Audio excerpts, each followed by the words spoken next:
Welcome to the Do the Impossible podcast. I'm your host, Jason Dries. Don't forget to join me every Monday at 10 a.m. Central for a free mindset alignment call. Go to mondaymindsetreset.com to sign up. On today's episode, got an amazing human being with me. Sally's with me. She's joined me in the most recent Do the Impossible challenge, all the way from way upstate New York, which she's been. I've actually never been there. She's been there. Must be a good place. I have a couple clients from there. Upstate New York. She's been in hospitality. She's switching to a new career. She's getting into real estate, doing real estate when she's not hanging out at the Finger Lakes, outdoors, kayaking, brewery. Sounds like a nice place to visit. Sally, how are you? I'm wonderful. I'm so excited to be on here because I love your podcast, and it's everything you do just gets me so excited. So thank you. Well, that's great. Well, let's talk to you then. That sounds like a good thing. All right. And actually, I also want to say thank you so much for those Monday mindset resets because you're so gracious to give your time. And I send those emails out to people all the time saying, you got to get on these because it really does set the tone for the week. And so thank you for being so generous with your time for that. Well, you are welcome. I'm very happy that it's been impactful. I love to do that. So what should we talk about today? How can I help?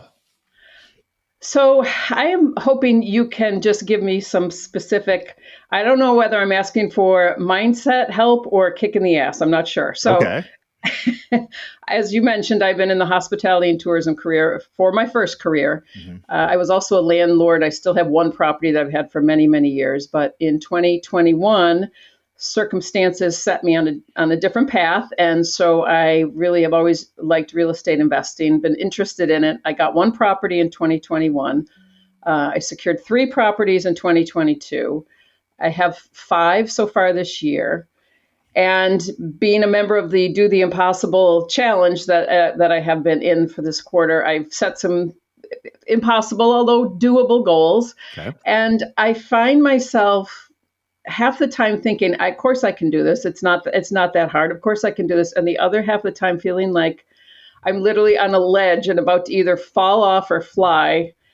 And I would love some guidance on when I feel like I'm in that space that I can't. Sometimes I can talk myself out of it and be like, just keep moving, progress, just keep moving forward.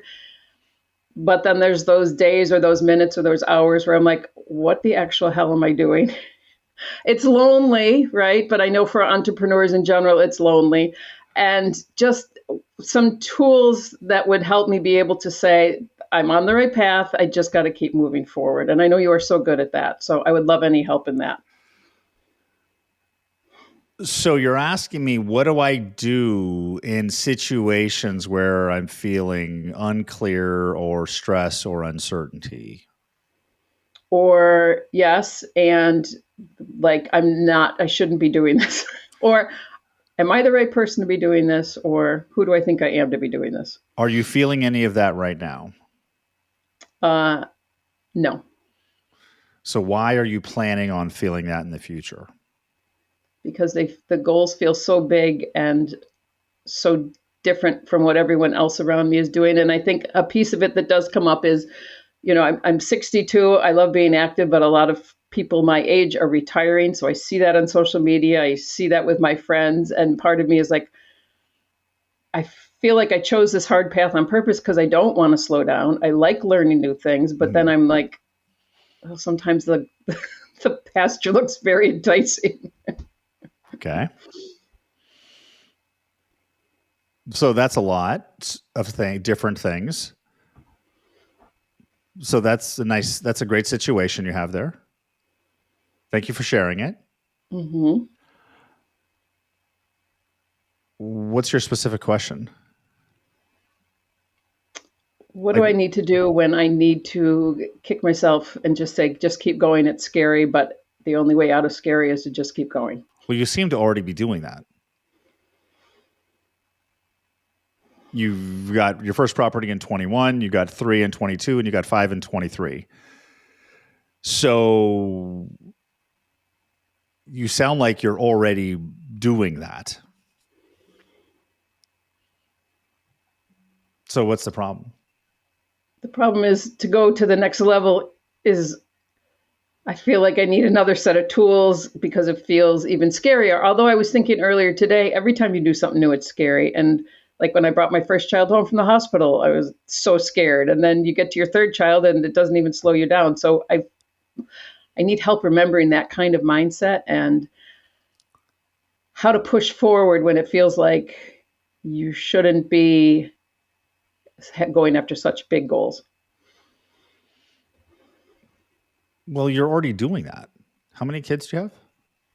3. Any grandkids or just kids? Nope, just 3 kids. So you did that, and by myself, by yourself. And in your 60s, you got into real estate and started doing that. From the outside, you seem like a person who doesn't stop until she gets what she wants. And when she decides on something, she crushes it. That's what it sounds like. Yet, it doesn't feel like that on some days. Yet you're telling me that's not the case. But it looks like the case. Like, because right now you're asking me about a hypothetical future situation. And let's focus on right now. Are there any problems right now? I never say problems. I only say challenges. Okay. I have one midterm rental that's empty. But that's just something that's going to take a little time. It always gets rented. So no, that's not a challenge. The challenge is in the DTI program, I set a goal of $10,000 monthly income, which now feels so eminently doable until I sit down thinking, I want to get a multifamily. I have one in my sights and I'm blocked because I was like, I've never bought a multifamily, but the first time you do anything, you've never done it before. That's like what goes on in my head all day long. You can't do this. Of course you can do this. I don't think so, but yeah, of course I can. Do you want to do a multifamily or you think you're supposed to do a multifamily? A little of both. I feel like it would be more efficient, but I also like what I typically buy are abandoned properties, foreclosed properties, and fix them up with my contractor and then put families in them or midterm rentals. So I really do like that element of it. The multifamily doesn't need any work. I would just be managing it. Okay. So number 1, take the timeframes off the targets. $10,000 a month in income. And I don't know if you set $10,000 a month in income this quarter, this year. Let's commit to the target, $10,000 a month in income. And just let the time frame go. But don't we need the time frame in order to push to get to it? Well, you need to aim at targets that will get you in that direction. But a lot of times when people are aiming at a financial target that's in the unknown, it just creates stress and misalignment because your brain is always expecting it to happen in a linear fashion.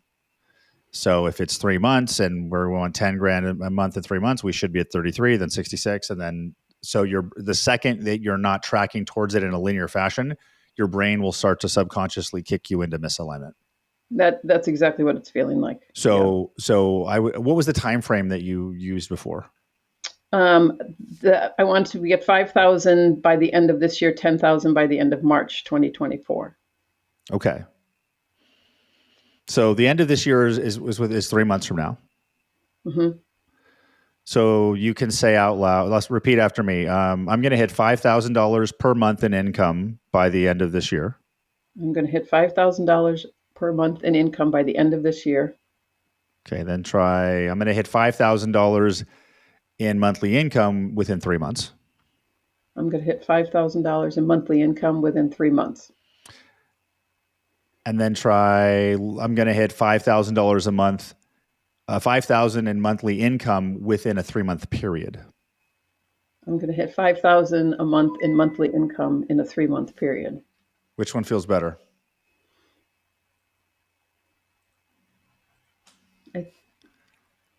I think the second one felt a little. Okay, so that's doable. That seems like it's not stretching you, 5,000. Because sometimes when we do that, like if you say a 3-month period, you're still thinking 3 months, but it leaves it more open. Because that 3-month period could start 2 weeks from now. Right. Or it could be the day before the end of the 3 months. Could be the day before. It could be 4 months from now. I'm sure you'd take it in 4 months. Yeah. So that's where when like if you're operating in the known, it's very easy. Okay, this, then you can map it out. But the unknown, the time frame usually makes it worse than the unknown. That makes sense. That makes sense. I was in sales my whole life, so I would I would know what my sales goals were, and I would back into them and knew what I needed to do, and it was like a funnel. But this feels different. That there's an element of some of it's going to happen when it happens. It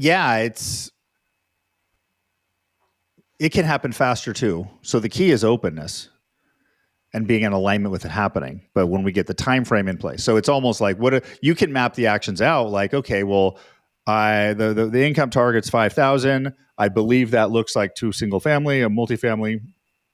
I need to look at this many properties, this many offers, this much, and so you can map that out. Absolutely. Yeah. And you can also acknowledge that this is hard. It is hard. But I feel like your choices in life are boring or hard, and boring to me sounds way worse than hard. Well, that's true. You are on the hard path. There's no coming off of it. It is absolutely hard. My life is really hard. It's exhausting sometimes. But being an entrepreneur is hard. Being an entrepreneur with all the kookiness this year is hard. And then there's all the personal stuff that's going on and the awakening that's going on. And literally we're bouncing between feeling like unstoppable, amazing, aligned, enlightened beings, and then feeling like lunatics half the time. It is absolutely hard. So it's almost like there's the emotional journey and then there's the actual journey. Yeah. And we get so attached to the action being the cause of the emotional journey. Yeah. One thing, like when we were on our DTI call the other day and you made us go through this exercise about what was your monthly income, and then you added a 0 to it, and then we did it again, we added another 0. By the end of that call, I felt totally unstoppable. I'm like, that number, and we went through the whole thing, and I just felt like so confident. I was like, that number is so easy to hit and hit consistently. And then literally 24 hours later, I'm like, okay, now it's like you got to walk yourself back up the hill every day. Well, it's the next area of integration to get to that higher frequency. It's like clean up aisle 3. Yeah. You were here and now you're here, you got to clean up. And that's where we talk about sandbags, right? It's like as you go higher and higher, like as a hot air balloon goes higher and higher, it doesn't take more gas. You actually release the sandbag. Like the gas will make the flames will make the hot air balloon go up, but what makes it stay up is when you drop the sandbags. Right. So as we get to higher and higher frequencies, you can feel perfectly aligned and unstoppable right here. And then all of a sudden, a week later, you feel like a lunatic in complete chaos, like amateur, nothing. That's because it's a new frequency. It's a new level. So how do you drop sandbags? You be present with them. Like you're present, right? And you actually don't even have to do that much. You just have to go, oh, that's interesting. I feel financial scarcity and worry and doubt. Almost like someone passed gas and it stinks. You're like, oh, I'm just going to ignore it. And you wait a second and the wind will go blow it away, right? You can sit there and complain, or you can just walk down the street another block, another 10 feet, and it's gone. Instead of going, oh my God, it's so terrible. It's like literally like that. Because your presence processes and integrates all of that. But most of us don't stop enough because we're moving so fast. We try to deny that you're feeling it, but sitting with it. And the feelings are just part of this process. And one thing really stands out to me when you said that I heard Matt Kahn say was, if your life was any different, you'd feel exactly the same.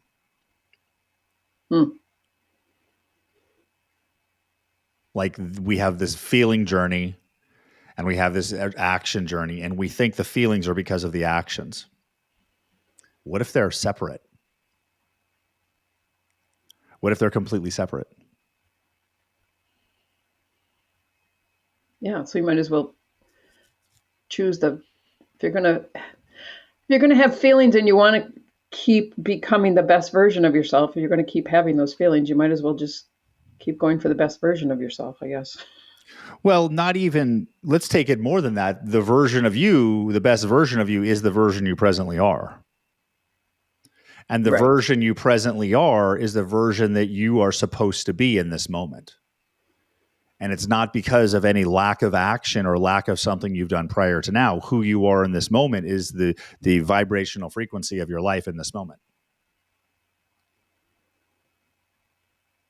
Right.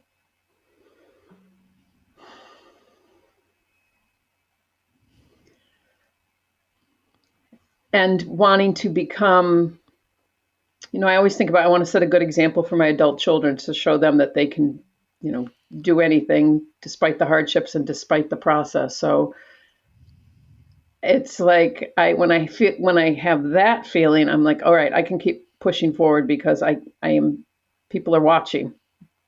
People are looking at what I do, so I'm not giving up. And then I have feelings like, why am I trying so hard? What is the point of all this?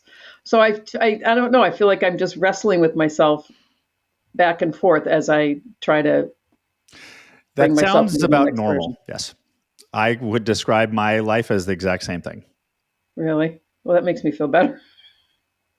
Yes. Yeah. Why am I doing this? Oh my God. This is terrible. Oh my God.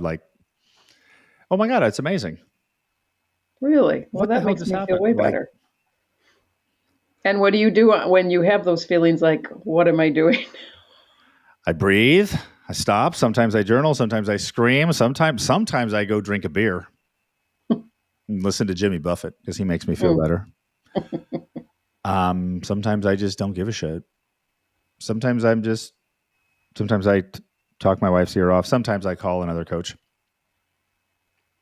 I do whatever. And I think, like you said on one of the calls, just the pain is part of the process. So you just gotta just keep moving forward. You can call it pain. We can also just call it a range of emotions that we feel in our journey. Yeah. Because you are infinite and timeless. You've done this before and you're going to do this again. You looked a little differently before. You'll probably look different. You'll look differently next time. But there's nothing to fear. And the fear and the emotions are constants. Haven't you noticed? The fear doesn't go away. It's just the subject changes. Right. So the best thing to do is just to become fucking fearless. And how do you do that? If you imagine the moment when was the most difficult, most fearful, most doubtful. If you think about the most doubtful, fearful, helpless moment you've had in recent memory. And if you just imagined it was always like that. Always. I don't feel like that's going to be good. Well, no, but think about it. Can you remember a time when you were feeling panic stricken? Yes. Yeah. Yeah. Now let's just feel that feeling. Focus on that time where it's like, what am I doing? Oh my God. How did I get here? Who am I? I don't know what I'm doing. All of that. And then just imagine that's how you felt for the next year. Actually, just imagine you had been feeling that way for a year already. And you realize you're going to feel that way for another 5 years. In fact, you're never going to feel any differently.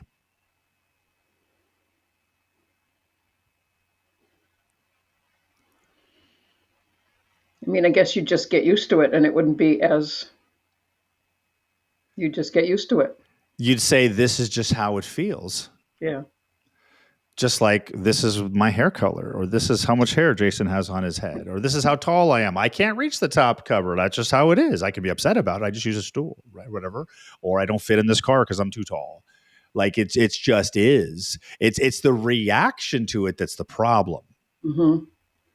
So if you make peace with that pain or that thing,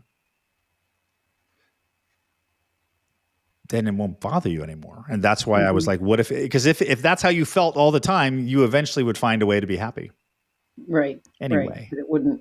It wouldn't make you feel like you're seized up on the inside. Yeah. But we have these expectations that we're supposed to feel perfect all the time, but we're not. It's a journey like this. And because if we were up here all the time, we would get bored. Right. It's the game of contrast, right? It's like a wave, right? There's surfing the wave is fun, but the wave also goes down. There's different parts of that. And that's just what life is. I listened to a speaker once that worked in the White House Office of Crisis Management, and he said there's literally crisis every day. So you are just in crisis mode all day long. And at some point, that's just how you function. And I always remembered that because I thought if you just get used to it, it's not that horrible. It just is what it is. So exactly what you just said. Yeah. So the answer isn't to give you a tool to use the next time it comes up, because that's operating from the frame that you need to do something to get rid of it. What if we connected to the frame where it's not a problem? And we know that there's parts of the process where, hey, I'm going to be doubtful. I don't want to be, but there's going to be a part that and because usually it hits us unexpectedly. And then but if we're expecting, I'm probably going to be doubtful. I'm probably going to get frustrated. I'm probably going to get mad. Something's going to set me off. It's part of the process. Mm-hmm. I like that. If you just look at it as part of the process and not we're in crisis mode, it just is. It makes the waves more gentle. They're still there, but they don't feel as large. Yeah. Because it's simply a story about a situation. That's all it is. Yes, that's exactly it. And I also think to myself, well, what would my 2021 self say to myself today? It's like, wow, you have 8 properties. I can't imagine that you did that. So I couldn't have done it without going through all those hard days, but here I am. So that's like, that helps sometimes too, to think. Okay. I'm changed from who I was in 2021. In 2021, I was pretty scared all the time. And now I closed on 2 properties in one day. And I was like, I can't imagine that I would have ever done that. And it just was like part of my day that day. So just another day. I can see how when you change, things just become, that's what they are. Yeah. Fantastic. So are you good? Actually, I feel great. I feel really empowered. So thank you. Excellent. Yeah. And I didn't even need a tool. I just needed to think differently. Excellent. Well, I will talk to you soon. Thank you. Thank you very much. Yeah. And thanks for watching the Do the Impossible podcast. I'm Jason Dries.